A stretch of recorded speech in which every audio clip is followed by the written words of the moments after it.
Hello and welcome to the All Rookie Podcast. We are back with another great episode recapping the 2022-2023 NBA season.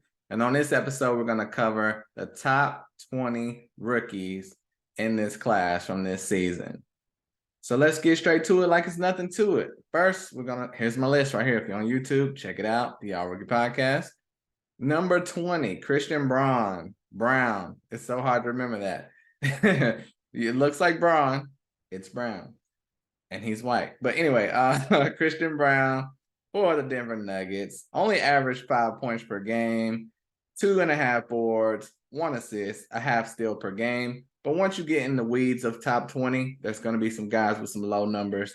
But he made the cut for me. He played well on a playoff team, not just a playoff team, but the number 1 seed in the West, in the league, the number 1 team in the whole league, the Denver Nuggets. And he showed a lot of great potential and signs, especially early on, that he was going to be a good player in this league. You know, he was picked around 21 in the draft.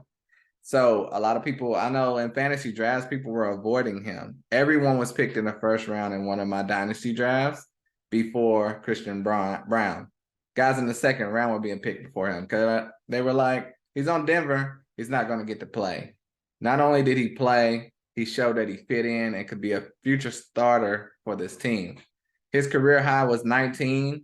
He had a lot of games with good steals and productions and minutes, and I can't wait to see the future for Christian Braun. Great young guard for the Denver Nuggets. When pre-draft, I compared him to Tyler Herro. I mean, he looked like Tyler Herro, but slightly better in college. So his future is bright. Next, number 19, Jalen Williams from OKC. If you're just a casual fan, you're like, why is he so low?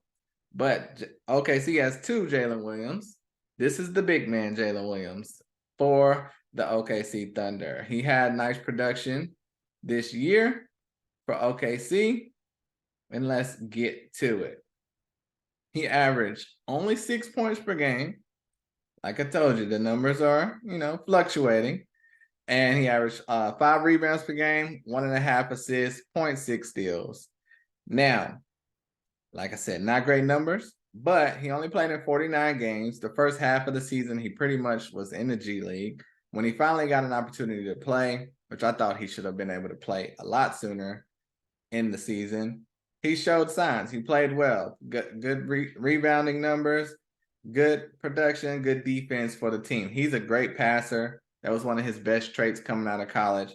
And this is 6 points and only 18.5 minutes per game. So if those minutes were higher, his production would be higher. I'm a fan of Jalen Williams. He was a first-round pick for sure, in my opinion. I think he was a lottery pick, in my opinion. But he fell to second round. And he still ends up making the list as 19th overall. Next, we have, let me tell you Jalen Williams' career high. Jalen Williams had 14 points, was a career high this year, and his career high in rebounds was 16. So 16 rebounds goes to show you, in limited minutes, the young man can play some basketball. All right, next we have David Roddy from the Memphis Grizzlies. Now, he's a big body guy, didn't know what his position would be in the league. He's kind of the height of a small forward, body of a power forward. But, he's a little, I'm not going to get into his body type. But I will say when the season started, from then to previously in college, he improved his body a lot. So that helped with his transition into the NBA. In 18 minutes per game, he averaged almost 7 points per game, around 3 boards and 1 assist. So, he fit in. Memphis is one of the better teams in the West as well. Had a pretty good production. If you go back to his best game, he had 24 points in the game in March. So he showed you what he can do. He could eventually come in and take over that small forward position for Dillon Brooks if he's ever out of the door, but he showed very good promise, better than their other draft pick who was drafted higher than him. Not going to mention his name, but David Roddy's future is brighter than a lot of people thought it would be. I thought he was a second rounder at best, possibly undrafted player because he was at a small school and not great production, but he ends up making the top 20 list at 18. Next, we have Ochai Agbaji. Drafted by the Cavs, moved on to the Utah Jazz before the season started. In 20.5 minutes per game, he averaged 8 points, 2 boards, and 1 assist per game. His first half of the season was very disappointing. It was looking like he was not going to play the entire year. He eventually did start to get some minutes, and he showed what he could do, especially at the end of the season. You know, he ended up playing 59 games. Like I said, averaging 8 points per game. Now, Ochai's, if you go back to the last 10 games of the season, he averaged 15 points per game. So, like 8 points to 15 points. That production doubled pretty much. They showed what he could do. I mean, I still don't know why Utah wasn't using him more. They were not playing for this year. And even if they are playing for this year, he's a great talent. He should have been playing. But his career high, 28 points. He scored 28 points in a game. And this is him not playing consistently until January 5th, you know, and he had 4 games this year with 20 or more points. His future is bright because he was on the rise. If he would have started at the beginning of the season and this was his trajectory, I mean, he potentially could have been on the second team all rookie. So I'm very impressed with Ochai. A lot of people left him for dead, but he's back, going to be back with a vengeance. And I heard, you know, for Utah, they're looking to rebuild. He's one of those guys they want to keep and invest in their future. A lot of guys are going to be out of the door. Ochai is going to be a fixture. Next, I have my guy, Jaden Hardy, 16th overall. Jaden Hardy for the Dallas Mavericks ended up in only 15 minutes per game, averaging 9 points, 2 boards, and 1 assist per game. He was killing it in the G League. He was the rookie scoring leader for G League players for most of the season. But he finally got the call up late in the season. Let me see how many games he played. He only played 48 games. It seemed like he played less than that, but he did end up playing 48 games. You know, he started to build some momentum, and then Kyrie got traded to the Mavs, and he lost all that momentum. But eventually he was forced back into the rotation with a lot of injuries and guys sitting, and he showed what he could do. You know, he ended up with a career high of 29 points. He scored back in February, and he ended up this season with 9 games of 20 or more points. So Jaden Hardy, prolific scorer. I felt he should have been I had a mock going 18th. He's a top 10 talent in this draft. And when he finally got minutes, it was revealed the Mavs got a steal with Jaden Hardy. We will see what his future holds, especially with Kyrie. If he doesn't come back, there's a door wide open for Jaden Hardy. Excited to see his future. He's number 16 on the list. Number 15, we have AJ Griffin Jr. from the Hawks. Very consistent year. Played 72 games, 20 minutes per game, ended up with 9 points, 2 boards, and 1 assist per game, half steal per game. AJ Griffin, earlier toward the midseason of the year, he was getting a lot of minutes, showing great promise, hitting game winners, helping this team win. And we see where they are now in the playoffs, in the play-in, you know, winning games like that. And they wouldn't be at this point if AJ Griffin wasn't such a key role player for them early on in the season. AJ, his career high was 24 points. He scored that twice. And he was just super consistent and in the rotation pretty much all year. So he's not a guy that was getting 24 a game, but, you know, his highs were not super high. His lows were not super low. He was pretty much in the middle, and that's why he was averaging 9 points per game, but super consistent on a team competing for the playoffs. You got to respect that. Next, we have 4 players coming up that were not competing for the playoffs at all. And we're going to go with Malaki Branham. And I will tell you, these 4, it was hard to rank these 4, 14, 13, 12, and 11. You could go either way, but this is what I ended up with. Malaki Branham at 14 for the San Antonio Spurs. And Malaki is a guy I'm a big fan of. He was my 6th rated prospect coming into this class. So for him to end up 13 is great. He was drafted around 20th to 25th, somewhere in that range. So I was right. They were wrong. But no, he played 66 games this year, 23.5 minutes per game, averaged 10 points, 3 boards, 2 assists, a half steal per game for the Spurs. Now, Malachi's last 10 games, though, he averaged 15 points per game. So his minutes and production went up from 10 to 15. His career high was 27, and he had 10 games with 20 or more points this season. He showed what he can do. In my opinion, coming out of college, I saw a Ray Allen type in him, and I hope that he can reach that level. He's already shown great signs, and that's why he's ranked 14th this year as far as top 20 rookies in this draft class. Nick, and I mean, I have him 14th. He showed great production, but his team was trying to lose all year. So, he can't be much higher than that. Next, we have Shaedon Sharpe, another player. But early in the year, the Portland Trailblazers were trying to win games.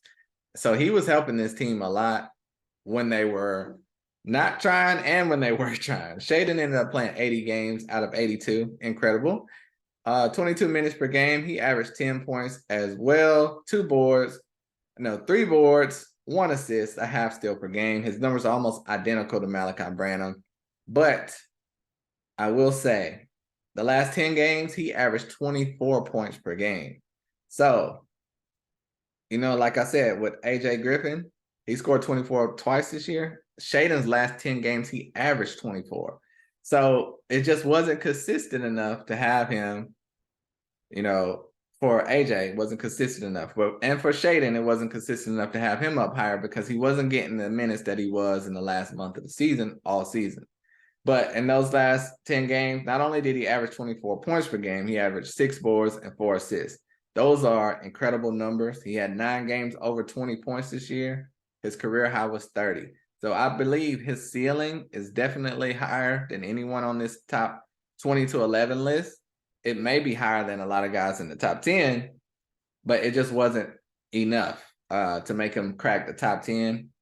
But he is the future of this team. I'm telling you, if Anthony Simons and Shaedon Sharpe are the future for the Portland Trailblazers, that's a pretty nice future backcourt to have. I'm a big fan of Shaedon Sharpe. Everyone knows the highlight reel dunks, but he's an all-around player. Like I said, 6 and 4 with the rebounds and assists the last 10 games. So it's not just points, So look out for Shaedon Sharpe. I wish I could have had him higher, but he's 13. Because next I have at 12, Tari Eason. He played every game of the year, 21.5 minutes per game, 9 points, 6 boards, 1 assist, 1 steal per game. So Tari Eason, all-around player. I believe he got shorted on minutes. Like I said, 21 minutes per game for the Rockets. He deserved more. This team was going nowhere all season, and we know it, and they still were not starting him. They still were not giving him 25, 30 minutes per game, which they should have because he was a 16th pick in the draft. Now, his career high was 21. Career high in rebounds was 13. He accomplished that twice. He had 7 double-doubles throughout the season. So those rebounds helped him move up to 12th above a couple of the other guys.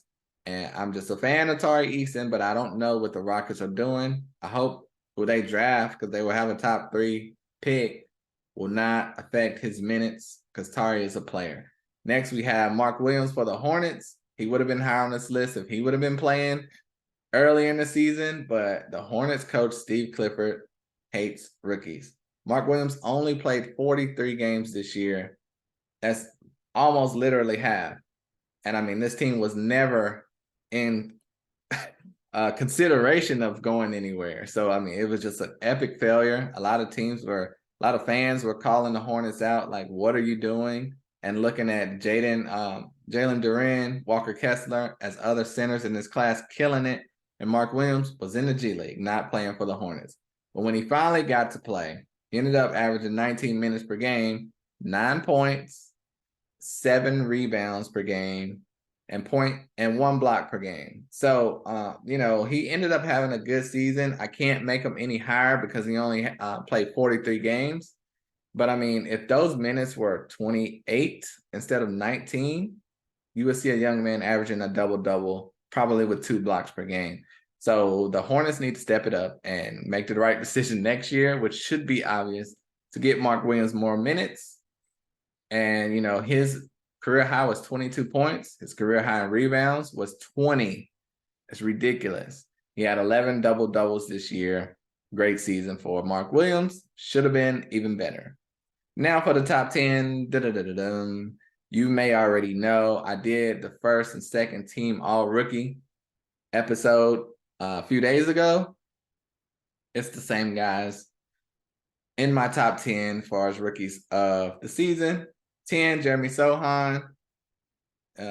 He killed it this year. Unfortunately, he got hurt near the end of the year, but still great season, averaging, 11 points per game and 5 rebounds per game. That's pretty much the most part. Great season. If you want to know his career high, it was 30, and he had 13 rebounds in the game as well. Let's go to number 9, Andrew Nembhard, point guard for the Pacers. Averaged 9.5 points per game, 4.5 assists per game. Showed a lot of promise this year. Out of the blue, he was a second-round pick. So being in the top 10, that's incredible. Career high 31 and 15 assists. Next, we have Keegan Murray on the Playoff Kings. You got to love that. Had a great season with 12 points per game, 4.5 boards, and his career high was 30. That was back in February. Career high 14 rebounds. Not going to go too in-depth because I did on the last episode. But Jabari Smith, number 7, my guy. A lot of people were on him hard this year, but he turned it around toward the midseason to the end. Averaged 31 minutes per game. You wouldn't expect that from the Rockets, but he wound up with 31 minutes, 13 points per game, 7 boards per game, and career high 30 points, career high 15 rebounds. Next, we have Jalen Duren, the youngest player in the draft, big man for the Pistons. Had a really good season, especially on the rebounding front and block front. He averaged 9 points per game, 9 rebounds per game, and almost a block per game. Let me make sure that's right. Yeah, almost a block per game. Seemed like he averaged 2 blocks per game, but just one. Career high 30 points and a career high rebounds of 18, but also a career high in blocks with 4. 4 blocks in a game is ridiculous. You got to love that. Number 5, Walker Kessler, another big man for the Utah Jazz this time. 9 points per game, 8 boards, 2 blocks per game. So that separated him from Jalen Duren. Career high 31 and a career high 21 rebounds. That's incredible. He had a 2020 game this year. He had 7 blocks, 4 different times this year. That was his career high. But 7 blocks is just, is he playing against high schoolers? What happened? How do you get 7 blocks in a game? Not once, but 4 times. Walker Kessler is special. I did not see special. I saw a backup center. He proved me wrong. Next, we have Jaden Ivey, the dynamic guard for the Detroit Pistons, in 31 minutes per game, averaged 16 points, 5 assists, 0.8 steals per game. You got to love that. So he had a great season even without Cade. His career high was 32. Had 3 30-point games this year, 30-plus point game this year, career high of 13 assists, and a career high in 4 steals per game in a game. So Jaden Ivey, future is bright. I can't wait to see what he does. It would be interesting to me if he was on a team where he was the guy, like John Morant came in and went to Memphis. But he is with Cade. He showed signs, especially in the end of the season. The last 10 games of the season for Jaden Ivey, he was right up there as a top scorer in the league with 22 points per game, 7 assists per game, 7.5 assists per game. So that is ridiculous. So that's what he can do. We'll see what happens next year when Cade is back. Number 3, Benedict Mathurin, my guy, one of my favorites in this class, second leading scorer in this class, almost 17 per game, 4 boards, and 1.5 assists per game. Killed it for the Pacers, even though he came off the bench most of the year when he should have been a starter, in my opinion. But he has an old school coach. But his career high was 30 points. He had career high 9 rebounds twice in the last 10 days. And he had a career high 6 assists in that last game of the year. As long as he gets those all-around stats up, he's going to have a great career. Number 2, Jalen Williams from the OKC Thunder. And this is the Jalen Williams you were thinking about earlier, I'm sure.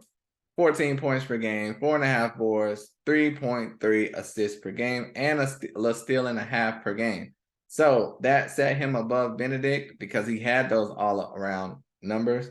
But he also had a great scoring game early in March. He had a 32-point game. That was his career high. Career high in rebounds was 10. He did that twice in the last month of the season. Career high in assists with 11. Career high in steals with 6. So he and Walker Kessler just have video game numbers with the steals and blocks. It's just ridiculous. That's not something you see every day. That is extraordinary. And number one, of course, your rookie of the year, my rookie of the year, Paolo Banchero.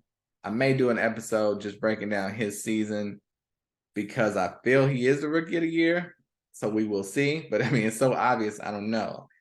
But Paolo, in 34 minutes per game, played 72 games, averaged 20 points per game, 7 rebounds, almost 4 assists, almost 1 steal per game, and 0.5 blocks per game. He had a career high of 33 points, career high of 16 rebounds, career high in 9 assists, career high in 3 steals, career high 3 blocks.